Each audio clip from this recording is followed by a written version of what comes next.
some lunatic around the desk had a policy. Whoever operated the auto pen had a policy, which is, by the way, I think the biggest scandal. That's the scandal they should be talking about, not Jeffrey Epstein. The scandal you should be talking about is the auto pen, because I think it's the biggest scandal, one of them in American history. All right, we were just listening to President Trump at, of course, the Oval Office this morning in the big meeting. He covered a range of topics, also this auto pen issue. We have seen a flurry of ex-Biden associates, ex-Biden aides that were involved in his office during his time in the presidency, coming up to Capitol Hill and offering their testimony. Kennedy, what are your thoughts now as we're watching this all develop? There was another aide there on the Capitol Hill today. Anthony Bernal. Yes, pleading the fifth. The second Dr. to do Jill's so after work the doctor. husband. Yeah. Your thoughts? No, he might have been the one operating the auto pen, because he was in the Bidens by all reporting, especially the books, Biden was vegetable books that have come out in the last few months. The reporting has been that Bernal was in the closest, tightest version of the Biden family circle. So for all we know, it's very logical to infer that he was the one using the auto pen and looking around going, hey, who needs a pardon? Who knows if there were kickbacks? We don't know, because so far the people who have been subpoenaed to show up on Capitol Hill, they've stonewalled. They have pled the fifth. There is obviously a lot more here. And as Emily and I were talking on the couch last week, she was giving us the threshold for criminality. I don't know if we've reached that, but certainly we have more questions than answers now. Emily, I think you were set up nicely there by Kennedy. Thank you for that. Yeah, so as we've talked about, too, it's sort of, you mean pleading the fifth?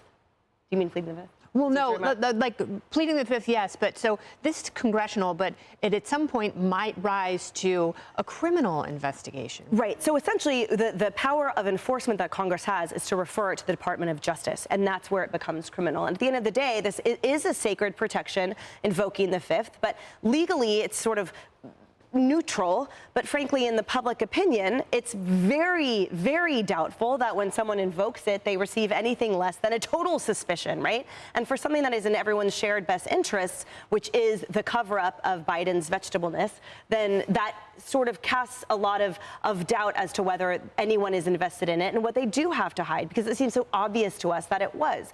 And I just note on the auto pen that there is a tremendous amount of case law and Supreme Court decisions on decisions being vacated in criminal, in civil, in all kinds of bodies of law if the judge did not sign the decision, him or herself, and just stamped it or had it orally or the like. And so the fact that this crucial, sacred decision seems to have been done in that same way means it seems to me unenforceable. And John, you're being set up nicely there with your expertise here. I think that's what I paid her for. Biden did offer clemency to some over 4,000 people. So your thoughts?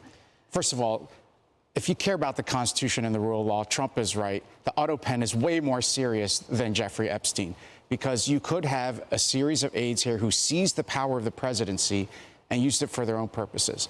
You can't have an aide exercising the constitutional power of pardon or the decision not to prosecute people. And so they could have committed forgery. They could have committed fraud. I expect the Justice Department has already opened an investigation, and they just don't want to say. So if they're taking the fifth, that's wise for them, because they're in a lot of trouble. But the bigger constitutional issue is when the president exercises the constitutional authority of the office, we have to make sure he did it and not aides who are acting on his behalf. Yeah, and then there are some aides that have testified more willingly. They weren't necessarily subpoenaed, but they also kept things close to the vest, like Ashley Williams said that she did not recall quite a few things. Yeah, I think you caught me going through my phone earlier trying to look up the transcript, because I had an interview that just came out today for my podcast with House Oversight Committee Chairman James Comer.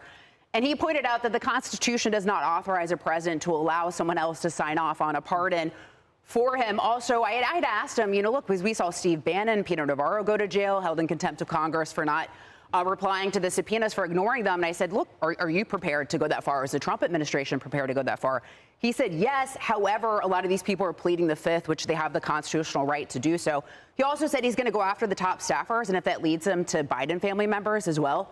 so be it. So he is dedicated to getting answers on this. And, I think this is just the beginning. There's a lot of interest. Yep. Thanks, and everyone. listen to that podcast interview.